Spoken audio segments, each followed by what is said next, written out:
Hello বন্ধুরা, তোমরা সবাই কেমন আছো? আশা করি সবাই খুব ভালো আছো। তো আজকে তোমাদেরকে আমি দেখাবো ইলিশ মাছ ভাপা। তো দেখো রেডি হয়ে গেছে ইলিশ মাছ। তো আমি ইলিশ মাছে দিয়েছি সর্ষে বাটা, টমেটো দিয়ে দিয়েছি। তো এবার দেব হচ্ছে স্বাদ মতো লবণ দিতে হবে। তোমরা যে যেমন লবণ পরিমাণ খাও সেরকম তোমরা দিয়ে দেবে। আর এখন দেব পরিমাণ মতো হলুদ দিতে হবে, দিয়ে দিলাম। এইবার দেব হালকা লঙ্কার গুঁড়ো। লঙ্কার গুঁড়োটা কেন দেবো জানো বন্ধুরা? যাতে কালারটা সুন্দর আসে। তো এইবার দেব এতে তেল।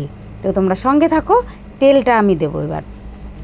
তেলটা দিয়ে তেলটা পরিমাণ মতো দিয়ে দেবো, যতটা প্রয়োজন ততটুকুই দিতে হবে তেল।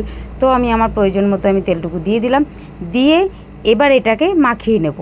মাখিয়ে নিয়ে এটাকে আমি দেব টিফিন কৌটোতে করে ভাতে সেদ্ধ, মানে ভাতের সেদ্ধটাকেই আমরা বলে থাকি ইলিশ মাছ ভাপা।